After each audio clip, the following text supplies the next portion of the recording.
Hello, and thank you for joining us for another episode of Thinking Inside the Box, the Gauntlet, the podcast of Operations Group at the National Training Center for Irwin, California. My name is Captain Seth Revetta, and I will be hosting this podcast today.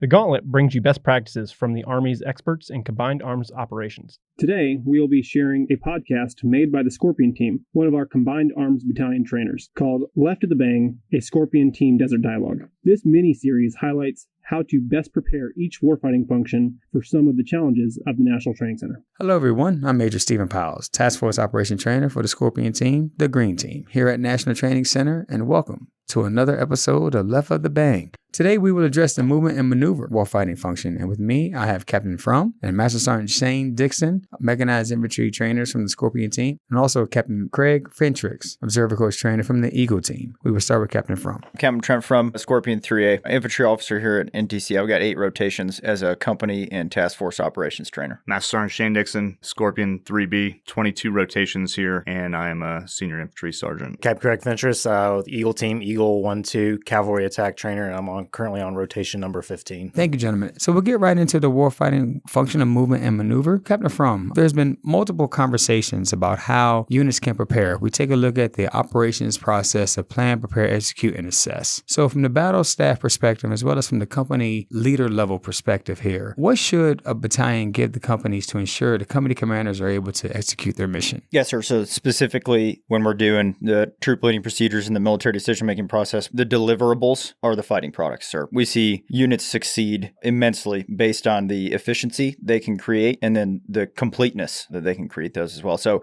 the 5 we see pretty common are starting with a task organization, graphic control measures, sync mat, decision support matrix, and then the fires products. So whatever that's a target list worksheet or an annex delta of some kind. Those are the products that if a staff can mobilize and efficiently create and effectively distribute those, whether digital or analog, we see commanders and leaders at the company level and below successful on the objective. Thank you very much for that. So, Master Sergeant Dixon, from the company perspective, as they prepare, so those fighting products, how do companies can use those as well as prepare for their missions? At the company level, they need to get disseminated down to at least the team level to be effective. A lot of times we'll see it'll get down to the Pyles platoon sergeants, but won't make it down any further than that. When you go to that individual soldier on the objective and say, hey, what's your task and purpose right now? Often they don't know. It's not effective coming from battalion down to the company if it doesn't get all the way down to that lowest level. So Captain Fentress, so we take a look at things from the battalion level and providing that bottom-up refinement. How have you seen battalions from your perspective when they're trying to coordinate those airframes and whatnot? How effective is that? So it really kind of comes down to that comms pace plan, ability to establish that upper TI so you can share products. Aviation is going to be anywhere from like 150 to 200 kilometers from the FLOT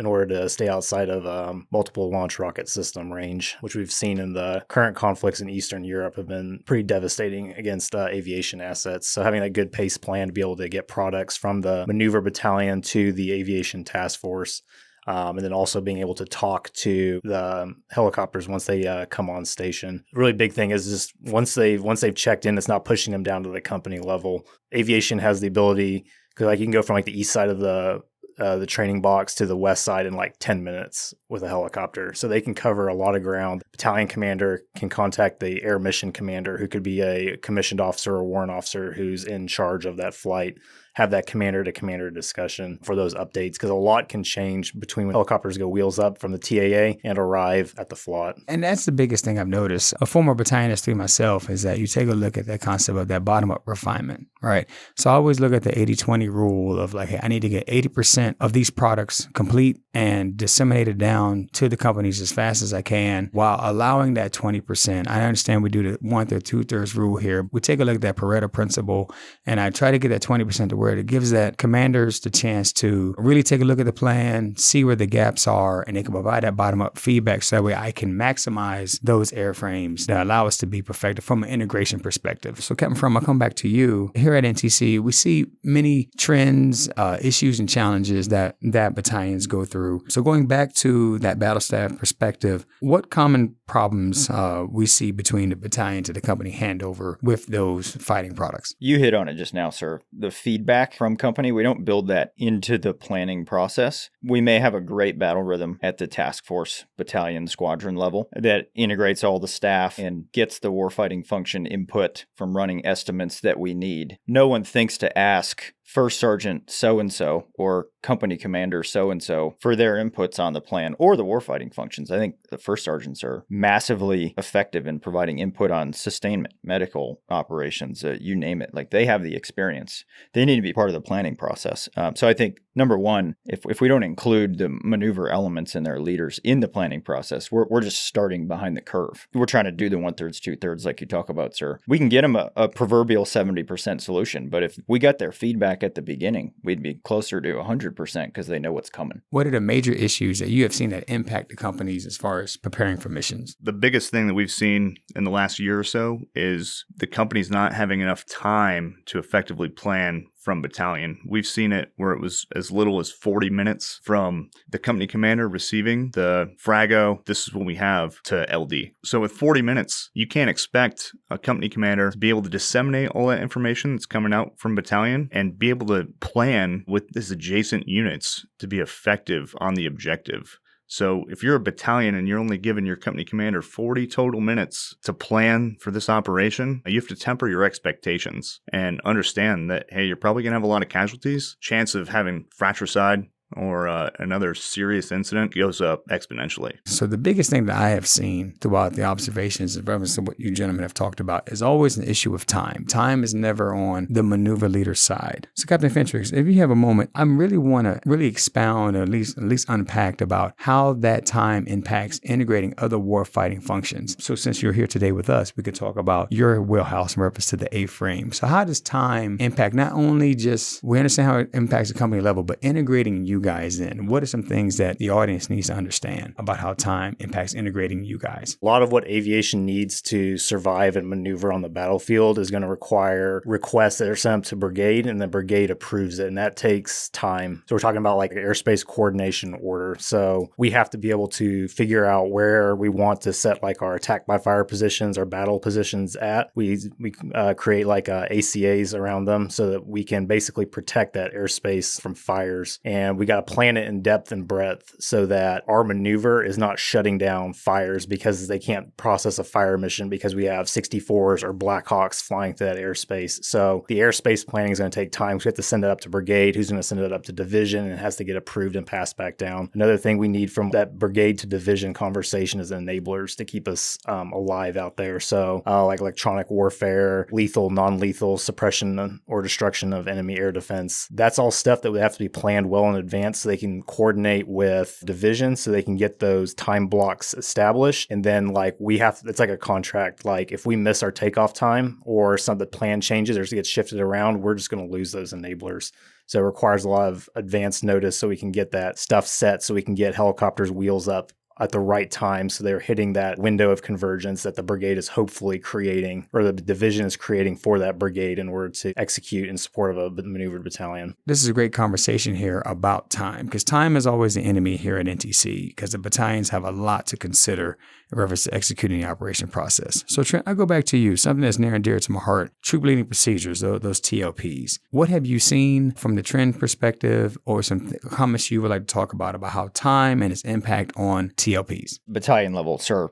There's no way around reacting to higher headquarters planning adjustments, changes in the operational environment. Like it's a changing battlefield. However, I think a couple of ways we see success. Number one, if that battalion or squadron commander can issue concise, clear planning guidance to maneuver elements and warfighting functions, everyone starts knowing exactly what they need to do. And then second, I would say a battalion that can have and maintain a clear delineation between their current operations and their planners throughout is gonna succeed because it will allow that planner to always look a phase ahead. And as long as he can maintain that, then we're not digging out of that last minute planning for an operation that's coming up because we're already a phase ahead.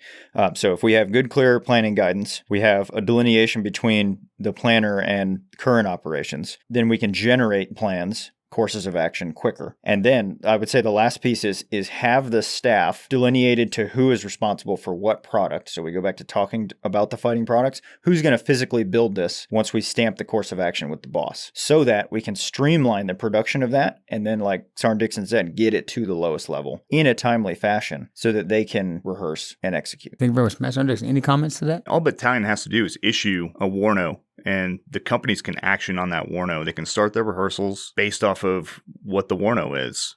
They can also initiate movement, something that is very rare to see with, hey, company, here's your warno. And maybe they want to kick JAV teams out ahead of the maneuver element, the mounted maneuver element. We almost never see that, where it's, hey, in 36 hours, we're planning on assaulting this objective, but we never see an advanced party move to go and start being able to prep that objective so that the mounted element can actually maneuver there unobstructed until they're about 2K out. We never see that. And you can have a small team of 16 people with javelins, and your FOs can go and be up in the mountains and provide support to that maneuver element. And we just don't see it. I'm just going to jump in. Leaders reconnaissance. We talk about it straight out of the old TC 321.76.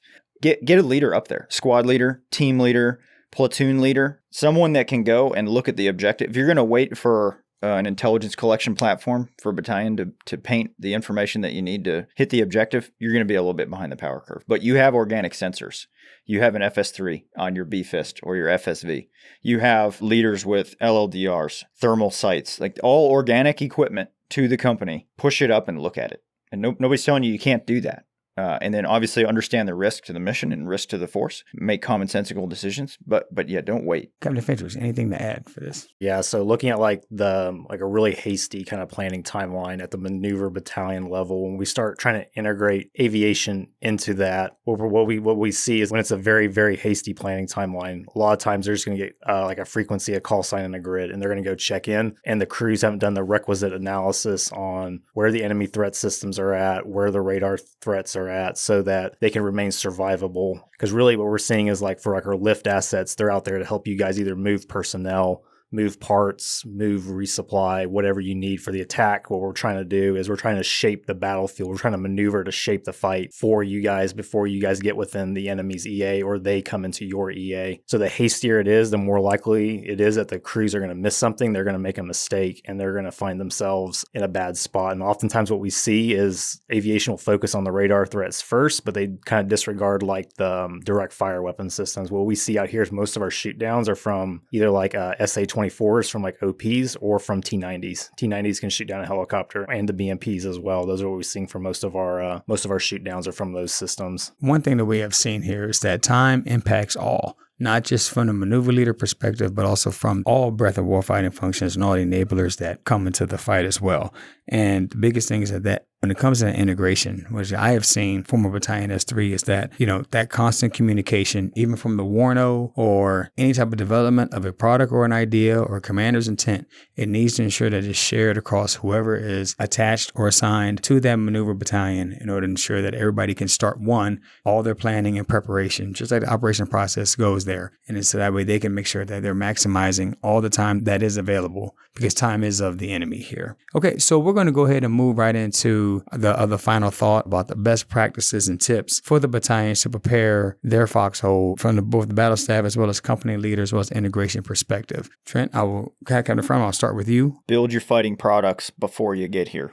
Get the map board ready, understand what your decision support matrix looks like, your sync mat, and then build it all analog and digital. Digital is good. Analog is not going to fail. Regardless of what GPS jamming, degraded environment you're operating in, the map marker is still going to write on the acetate. And so I would say build those shells, whether you're a company commander, a platoon leader, a squad leader, all the way up to the battalion commander. You got to have the medium with which you're going to communicate your vision and your plan. That'll take all the work out of getting here. And then rehearse also how you're receiving information, how you're providing information, so that is not part of the energy that you have to conserve. Systems in place before you get here. And then the other thing I would say is do your terrain analysis before you get here. You don't have to be the S2 to be doing terrain analysis. The units come down here with a map board of 327 TRPs on every piece of key terrain in the box, can issue guidance immediately upon receiving a warno using very descript graphic control measures. I know it sounds insane. We've had companies come down here with that product already built, platoon sergeants kicking and screaming when told to copy said product on their map, immediately immediately effective. That company commander can issue guidance on occupying an assault position or any sort of logger site attack position. And he can also issue guidance for direct fire implementation on an objective using that same tool. Do what you can before you get to where you're going to fight. And it doesn't apply just to NTC. And that ensures success when you get here. And that's a great point that you said there, because NTC provides a replication of the real world where we're going to have so many tools at our disposal in order to look ahead and see the terrain that what we're going to be hopefully not fighting in. And if that's the case, it's good to lean ahead early. That way it's not a surprise. That very proactive versus reactive approach. Master Sergeant Dixon, any things for the final thought on best practices and tips? Yeah, so one thing is to have a car script and do a few battalion cars before coming to NTC with at least the PL and platoon sergeants. Every maneuver element should be briefing their movement and triggers, not just the company commanders and staff primaries. And it should be like, hey, I'm able 2-6. I'm bringing 38 Eagles to the fight. I have 2 240s. A Carl Gustav with 4 HEDP, 2 HE rounds, 2 clues with 6 javelin rounds. Our task for this phase of the operation is to seize Hill 781 East. Purpose is to allow BCO freedom of maneuver. My trigger to seize this terrain is the initiation of target. Typically, we never see anyone but the company commanders and staff primaries speaking at cars, and that trickles down to the company, where at the company it'll just be the commander and the PLs speaking. You don't see the squad leaders, the team leaders there talking. So how do you know that down to that lowest level? So at a battalion car, the PLs are just standing there in receive mode when they should be on that terrain model briefing their piece of it. You going to talk about the terrain model? Got to build it. That's my last input. Bring a terrain model kit and then build a terrain model every time. It's a lot of work to do a good one, but you want to talk about getting situational awareness down to the lowest level. Build a descript terrain model with key terrain, graphic control measures, and your plan depicted on that, and then orient it north, please. In all seriousness, that terrain model is the best use of time, because if you build it at battalion, companies can rotate through, platoons can rotate through, and if it's big enough, you can have a solid rehearsal at every echelon, and people can visualize the environment that you're moving into and have better situational awareness. And they can also visualize the commander's intent of how he defines success for that operation as well. Like I said, we go back to timing of the enemy. Many organizations, we have seen here at NTC, they sacrifice that car and just hope that everybody understands because the op order has said it. But just like any other sports team, any other organization in the world, that rehearsal or some type of preparatory block within that timeline to ensure that there is common understanding throughout the entire organization is very, very key, because you will be amazed at how many people understand things differently based off of what is said from either the higher, the leader, or just the person next to them. It's like playing a telephone game. So great point we brought here. Captain Fentress, any final thoughts? Yeah, I think the biggest thing to highlight is like we're no longer doing counterinsurgency for helicopter support if they got to have time to be able to plan and get enablers and everything in order to remain survivable, because everything is a much higher risk in large-scale combat operations. If you got helicopters that are coming in to support your battalion, really like what the crews need, they just need to understand, because we've already kind of talked to, they need to understand the commander's intent and the commander's guidance. If you got 64s coming in, just tell them like, we need X number of T-90s destroyed in this location, and give it to them in a requisite amount of time to plan. And the crews will find the task and purpose that fits that mission, and they'll go out and they'll do the planning that they need to be able to execute to shape the fight for the battalion. And the same goes for lift. Like, don't forget that like lift can do a lot for the maneuver battalions as well. We can move parts, we can move food, we can move water, we can move soldiers around. All that stuff we can do. Infills for OPs, exfills for OPs. So it's not just thinking like attack, it's also thinking about all of like Army aviation, but just understanding that we're a lot less survivable in this fight. So there's a lot more planning that we have to do in order to stay in the fight for the guys on the ground so that you guys are successful in your missions and we maximize the number of people that can go home. I would like to award the audience the opportunity to grab some references to what you probably prepared for today so that they can continue to dive deeper into not only what you discussed, but also things that they may be able to start training on before they come to NTC. Master Sergeant Dixon, I'll go ahead and start with you. Do you have any references to share with the audience? Yes. References are ATP 3-90.5, Combined Arms Battalion, ATP 3-20.20, the Infantry Battalion, and FM 3-90 Tactics. I think for like ground forces to be familiar with is FM 3-04 Army Aviation. Lists all our core competencies, the missions that we can do, and our capabilities and limitations. So as we close out our session today, I want to take a moment to thank our three esteemed colleagues of Captain Trent Frum, Master Sergeant Sam Dixon, and Captain Craig Fentress for describing the best trends, practices, and also providing their perspectives on how future training battalions can prepare for themselves as they come to NTC. So as a reminder, the purpose of these sessions is to spark dialogue within your own formations so that you can best prepare for NTC and be ready to execute real-world training experience. As always, our Observer Coach trainers are here to assist units. I invite you to look at our Mill Suite page for the latest products from Operations Group and subscribe to Operations Group TAC Talks on YouTube for short lessons learned on successful techniques. Thank you for listening to Thinking Inside the Box, the Gauntlet, the podcast of Operations Group at the National Training Center.